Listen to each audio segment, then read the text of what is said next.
Welcome to my Fast and Furious 10, aka Fast 10, Fast X, spoiler review. Fast 10 your seatbelts. If you have not seen Fast and Furious 10, this is not the video for you. I do have a non-spoiler review here on the channel. Also, I reviewed the entire Fast franchise, in a playlist I have on the channel called Fast and Furious Movies. I went back and started watching them all over again, going all the way back to the first The Fast and the Furious from 2001. So check those out, because I did review them. They are here on the channel, and I did do a non-spoiler review of Fast 10. Now, we're going to be talking about Fast X with spoilers. So click off the video now, and I do recommend seeing the movie with no spoilers because there's tons of twists in it, and we're going to go over some of them here on this video. So what I want to do for this spoiler review is I want to go through every character. It's a little bit different than what I normally do.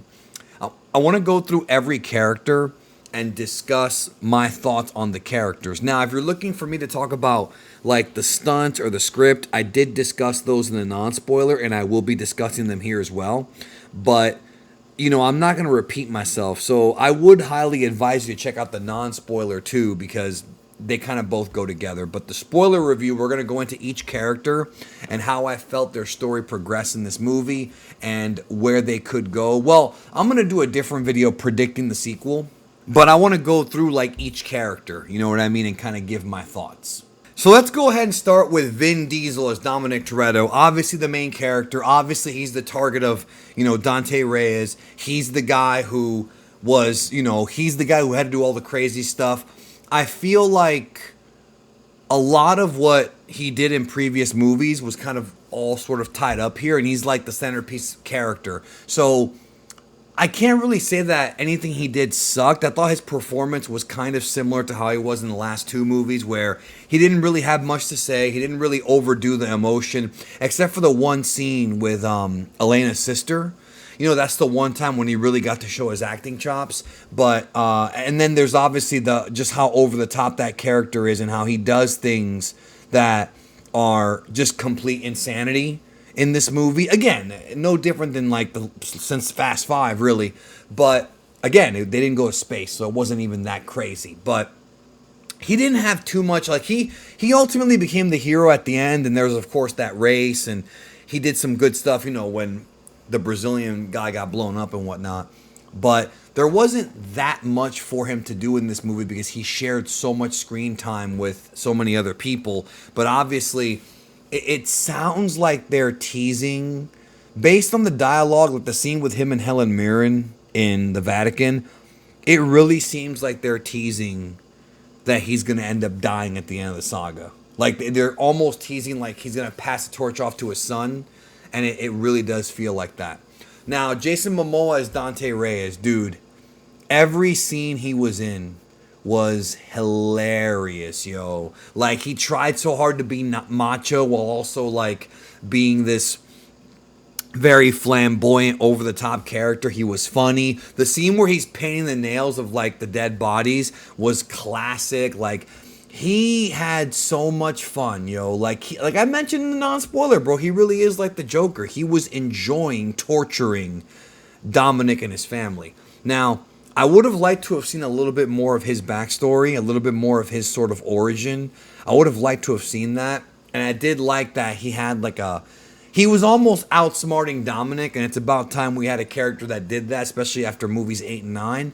But, they put a lot of heat on him, and I know there were rumors of Robert Downey Jr. being the final villain here, and maybe he will be. I don't know what they really have planned with that, but honestly, right now, I want Dante to be the final villain because he really is the perfect final villain. He has motivations that make sense. He has a backstory that was cool. He has he's just an over-the-top, hilarious character. I had a good time, yo. He is a sadist in every sense of the word, and he carried this movie. If he wasn't in this movie, I would have definitely lost some points. He really was the shining star of this film. He really was. Michelle Rodriguez plays Letty Ortiz. There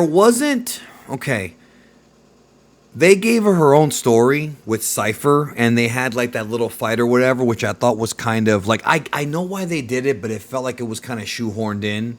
Like it felt like it wasn't really necessary to have that fight.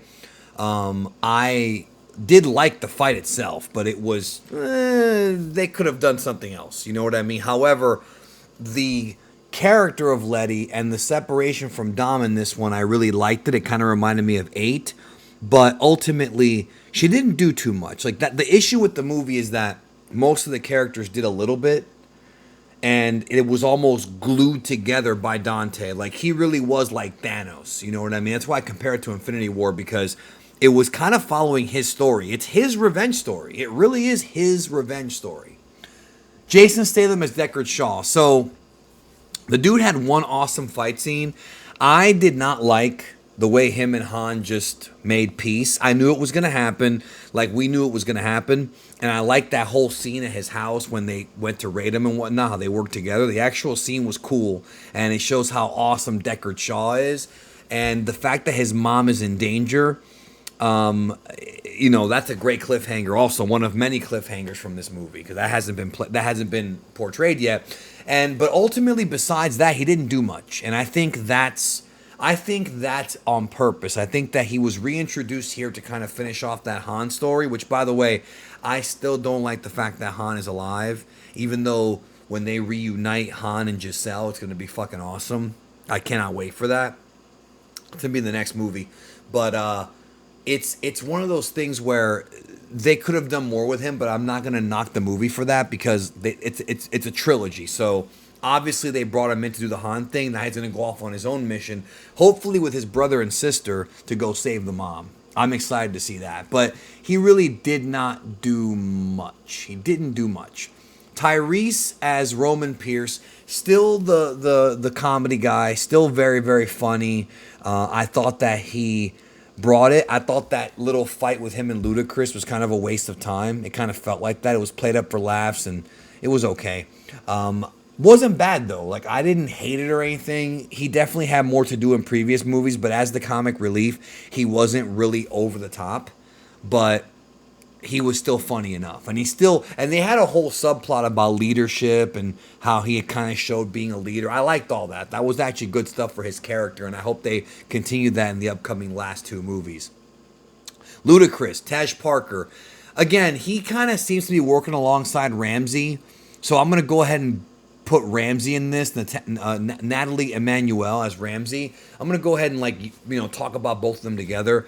They make a pretty decent hacking duo, and the part where Dante took all their money was an awesome, awesome story. Like, Dante wants to take everything from them. They've never contended with somebody as dangerous as Dante, and that's good shit. And he did what he could do.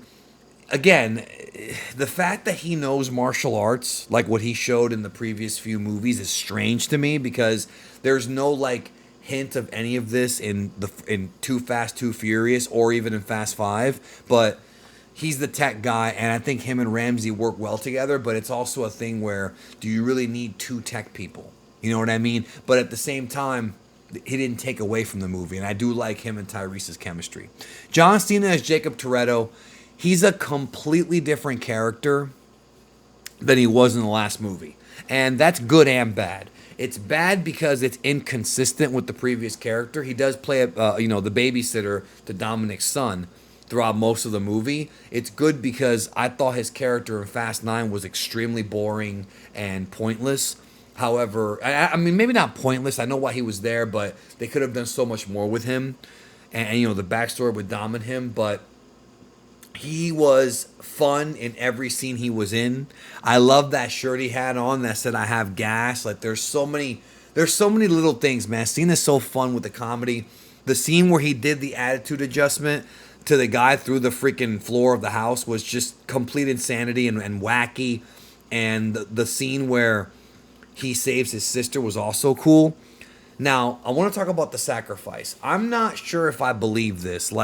I feel like his self-sacrifice to save his nephew was a powerful moment, but it's kind of weird that he is the newest character to this series, the newest member of the family, and yet he died in this movie. I feel like there's a chance he could come back because everybody comes back. No one's ever really gone, and it really does feel like he might come back. I really want to see him do a scene with The Rock, and it would be a big letdown if he didn't do something with The Rock. It really would be a huge disappointment. But this is John Cena at his best. You know, he's wacky, he's funny, he's lighthearted, he has good chemistry with the kid who wasn't the best actor, even though, oh God, there's that one scene where the kid jumped between the two cars. Again, total bullshit, but it's no different than the scene in Fast 6 where Dom catches Letty. Let's not forget that. Let's not forget that cars break your fall now. But nah, man, Cena had to have had a good time with this. It was very much like a less profane version of the Peacemaker, and this is what Cena does best, yo. Like, both Rock and Cena are very good at doing the comedic action hero shtick that Arnold did in the 80s. Like, they really are good at it, and I really hope he comes back in future movies. I hope this is not the end of him. Jordana Brewster as Mia Toretto. She was kind of a damsel in distress, even though she did fight. She had like one scene in the movie, one or two scenes, and that was it. I do wonder what her role will be in the sequels, even though, once again, just like with F9, it's really weird to see her at the barbecues, like the first barbecue at the beginning of the movie. It's really unusual to see her there without Brian, especially since we know subconsciously that Paul Walker is gone. Like, we know that he's dead, but we also know that he's alive in this universe. It gives you a bit of an awkward feel when she's there. You know what I mean? Like, I felt that really bad at 9. Here, not so much. They kept her to a minimum. I still believe, especially after watching this movie and how they sort of had numerous indirect references to Brian and Dom's relationship, that we're going to see Brian come back. I don't deny it now. I'll do a whole video on this. There is no question in my mind that Paul Walker will be resurrected, not literally, but for the movie, as Brian, using CG and one of his brothers. I just don't. He might not have any speaking roles. They might do an AI thing. I don't know, but there's no question he'll have a scene in this movie. He will have a scene, and not in this movie, in these next few movies. So they kept her to a minimum in this one. Although I do wonder what's going to happen with her two kids and whether or not Dante's going to go after them next. Then we have Sung Kang as Han. Tremendous driving. You know, him and Roman kind of worked together in the opening sequence in Rome, which was a pretty cool sequence. And then his whole thing was going to Deckard Shaw to squash it. I don't know how you could just... I understand that you got to have a big team to help fight this enemy. And it's one of those, the enemy of the enemy is my friend, which is basically what Cypher said at the very beginning of the movie. I'm getting to her in a minute. But it's just weird that he goes to him the way he did and is like, hey, I know you tried to kill me, but we have to work together now. I was never a fan of Han coming back in 9 and that horrible explanation.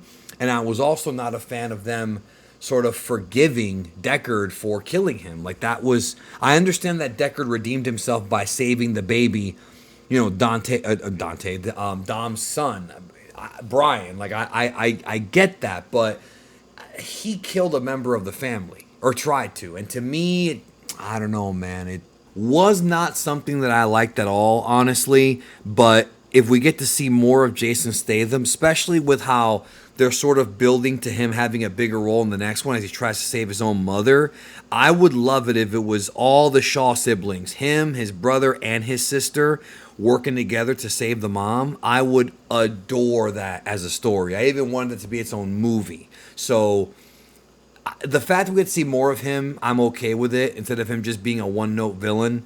I'm glad that, but I still feel like the integrity of the previous movies was kind of hurt by him turning good. Although the best scene in Part 8 is when he's fighting off those terrorists with the baby next to him, and he puts the earmuffs. Like, that was beautiful, beautiful stuff. I mean, he's an action star, you know. But yeah, Han didn't do much, but I think they're saving a lot of his big moments for when he finds out that Giselle's alive. That's going to change everything. Brie Larson as Tess. Brie Larson is extremely cringe in her real life, but she was not bad in this movie, and I think a lot of it had to do with the fact that She's playing Mr. Nobody's daughter, which surprised me we didn't see anything of Mr. Nobody. He's gone missing, which means he'll appear in the sequels. I'm sure he'll be back. But she wasn't that bad. And I think part of the reason as to why she wasn't that bad is because she was kept to a minimum. She had, less than 10 minutes, I would say, of overall screen time. She was there to talk to Dom and then at one point try to save him in Brazil. And by the way, I loved how they went back to that bridge in Brazil again, the infamous bridge that ended 5.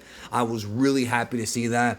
And but she didn't do much. She had her own thing going, which, by the way, the scene in the movie where they literally recap the previous movies, that popped me, even though fans should already know that. They literally spent, that scene in the interrogation room, they literally recapped the previous movies, yo. That's wacky. And I like how in the recap it was like, oh, it started humble in 2001. It was very meta. Like, that stuff was very meta. It wasn't as meta as, like, Roman saying that they're basically superheroes in the previous movie, but it was just meta enough to where, like, the scene where he says, they don't know how they're able to survive acts of God. Very, very meta, but I thought it was very tongue-in-cheek. Like I said, they know what this movie knows what it is, but it executed this better than 9, in my opinion. So yeah, Brie Larson, not as bad or as cringy as, we had thought. Alan Ritchson as Ames. So he's kind of, and of course, this is a spoiler review. I love the double turn. Because they made you think he was going to join the family. And he had a very, his story was exactly like Luke Hobbs in Fast 5. That was done on purpose. His job is to apprehend, Dom's crew. Obviously, Tess is like, wait, they're not really bad guys. They work for my father. And he's like, it doesn't matter. We have to do what we have to do, etc. And then he turns and joins up with Dominic Toretto. And then, of course, that's a double turn. And we find out that he's actually a double agent. Is that a triple agent? He's a double agent working for Dante. That was a great twist. Great twist. And, yeah. I loved it. He didn't do too much.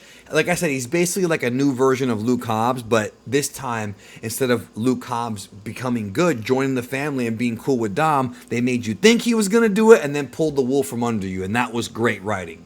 Really, really fun writing.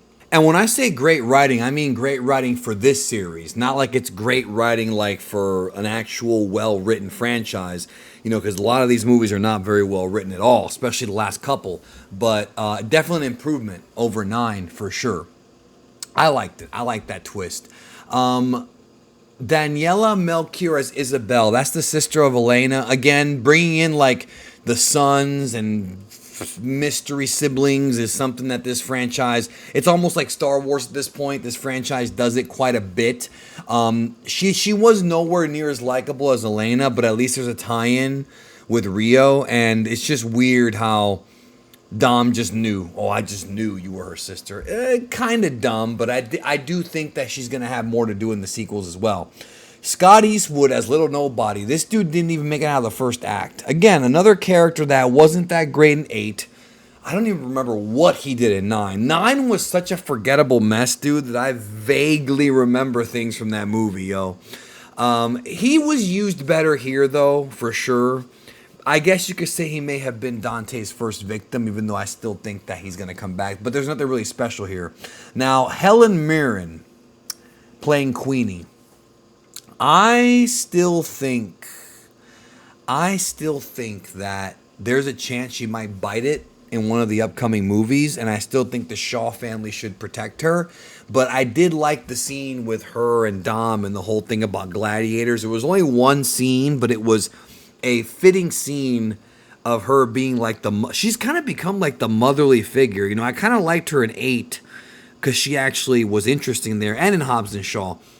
Here, like in 8, I liked kind of how, even though I also criticize it, like how she became like a motherly figure to Dom in many ways. But Dom ain't even her son. But that's okay because, again, family. Charlize Theron as Cypher. Okay. I don't like the idea of her being a good guy. I don't like it. I think her killing Elena crossed that line. She's a much better villain.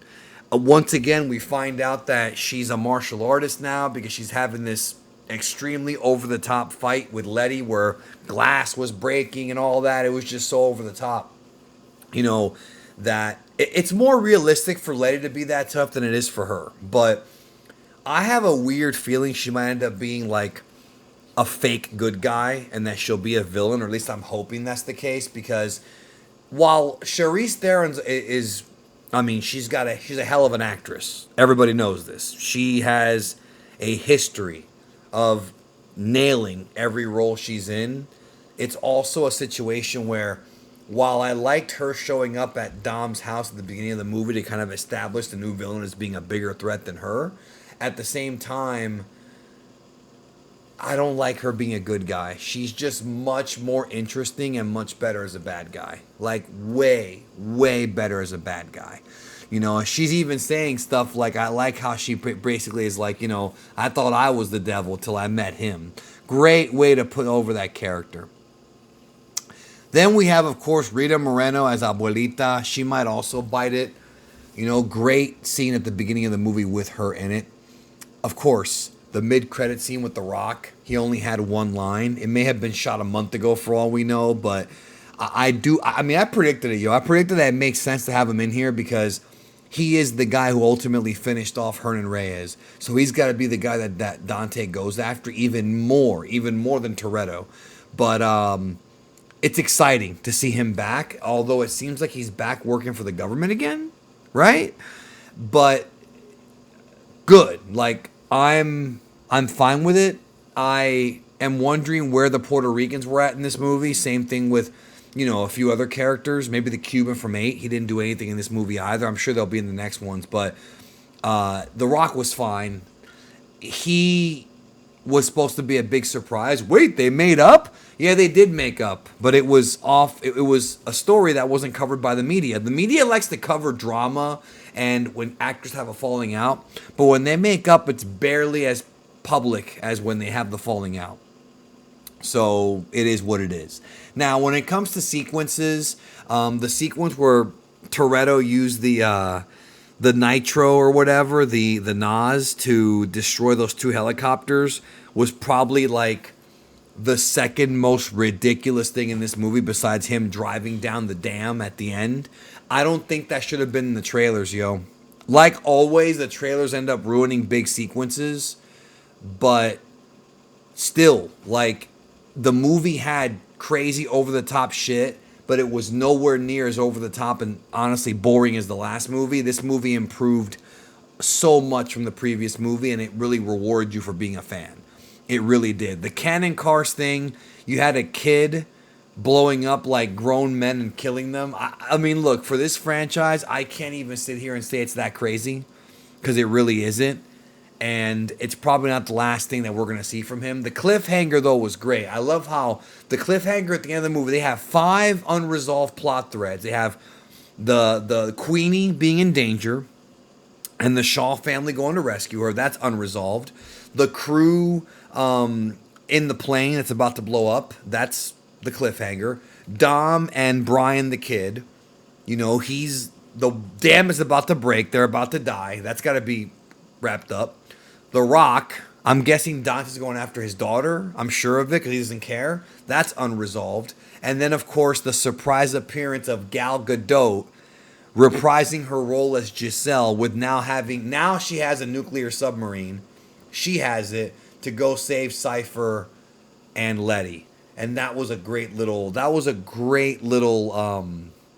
surprise. I just had a feeling she wasn't done with this franchise. And that was cool that they did that. And she'll be back. You know, so there's 5 unresolved plot threads. There's also, of course, if you want to talk about it, you could also throw in, like, is Braga coming back? Like, what are they doing? There's a lot of mystery going into the next saga, the next part of the saga, and doing cliffhangers. People were saying the ending was divisive. I don't like that. That's dumb. It's a cliffhanger. It is a cliffhanger. That's what it's supposed to be to get you to come back. We're not supposed to end every movie with a barbecue. There's still more to come. What's going to happen with, you know, Elena's sister in Brazil, is she going to end up being a victim ultimately? Also, don't forget, Brie Larson's character was injured. There's actually more than 5 plot threads that are unresolved. Dante's still out there. Like, there's a lot going on.